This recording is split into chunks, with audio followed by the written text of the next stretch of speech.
Aksinja Kermauner je pri svojem delu učiteljice slovenščine in likovnega pouka na Zavodu za slepo in slabovidno mladino v Ljubljani že v 90. letih preteklega stoletja ugotovila, da so slepi otroci povsem prikrajšani za izkušnjo slikanic. Slišijo zgodbo, kako pa si jo predstavljajo? To vprašanje jo je tudi literarno nagovarjalo. Tako je že leta 1996 izdala knjigo Kakšne barve je tema? Leto kasneje še delo Tema ni en črn plašč, za katero je dobila priznanje Urada Republike Slovenije za invalide.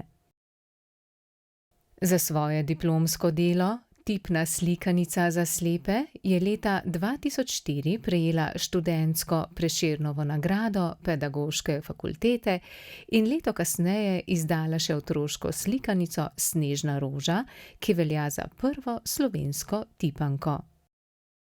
Einstein je rekel, če hočete, da bodo otroci pametni, jim berite pravljice, če hočete, da bodo še bolj pametni, jim berite še več pravljic. Seveda zraven pravljice, zraven slikanice gre nujno ilustracija. Če pa tega slep otrok nima, potem je pa za marsikaj prikrajšan. In tako smo tudi začeli. Kaj je za slepe hladno, kaj je toplo, tega nisem vedela, zato sem naredila eno raziskavo. In ta raziskava je temeljila na tem, da sem slepim ponudila 33 materialov in če je bil material topel, potem ga je dal na en kupček, če se mu je pa zdel pa hladen, pa na drug kupček. In tako so potem izbrali dva kupa in jaz sem potem ugotovila, da so hladni materiali, gladki materiali delujejo hladno, hrapavi pa toplo in potem sem iz tega namena ilustrirala Snežno rožo, za katero sem si tudi zmislila zgodbo, ki se dogaja na severu, to se pravi hladno. Roža je topla, zraste iz krvi, ki je topla in tako naprej. Kermaunerjeva je doktorica specialne in rehabilitacijske pedagogike in predavateljica na smeri Inkluzivna pedagogika na Pedagoški fakulteti Koper. Je tudi plodovita avtorica, saj je od začetka svoje literarne poti leta 1977 s pesniško zbirko Ples pravljic do danes izdala že prek 20 del. Odrasli bralci jo verjetno najbolj poznajo po zbirki romanov Dnevnik Hijacinte Novak, mlajši pa po zbirki pravljic Easy and Busy in mladinskem romanu Berenikini kodri, ki se je leta 2008 uvrstil v izbor 250 najboljših knjig z vsega sveta na svetovnem sejmu otroških in mladinskih knjig v Bologni.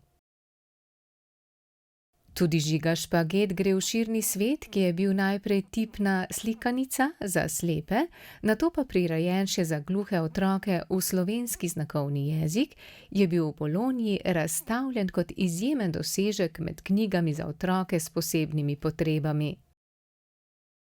Nadaljevanje Žiga Špaget je za punce magnet je poleg izjemnih ilustracij Zvonka Čoha poseben zaradi veččutnosti, za kar je slikanica prejela nagrado Desetnica.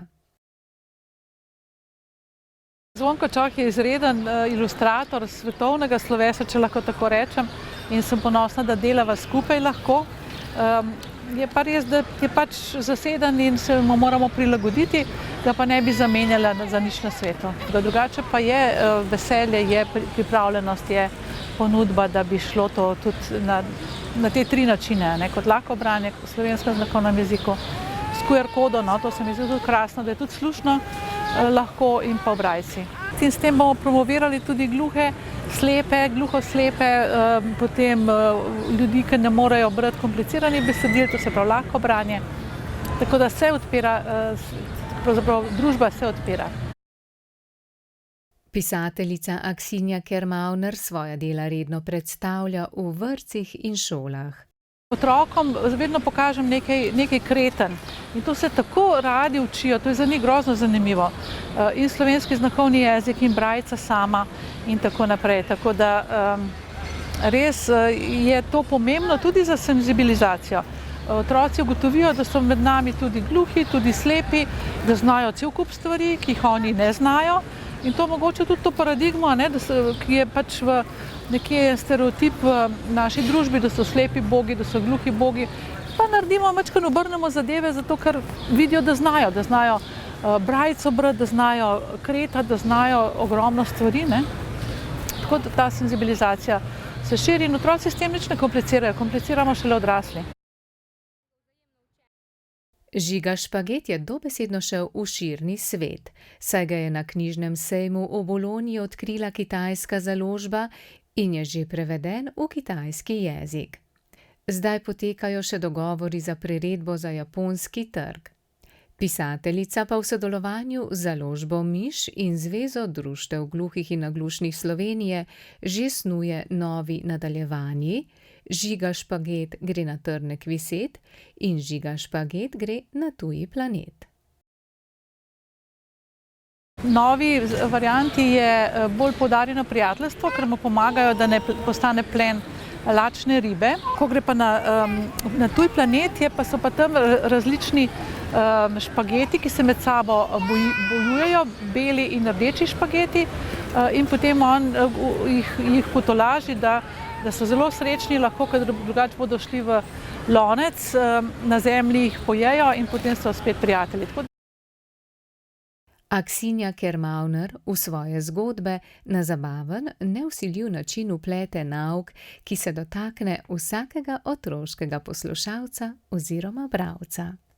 Otroci so res bolj radovedni kot starejši in tudi bolj neposredni in jim manjka. Mi smo vezani samo na vid, izredno smo vezani na vid in pozabljamo na druge čute, predvsem na tipa, ne, mi se sploh ne smemo dotikati, bog ne dej, da bi kaj potipal, ne. In otrokom to manjka in dejansko zdaj vidimo, ko smo začeli s temi tipankami, kako je to zelo potrebno vsem otrokom, več čutnost.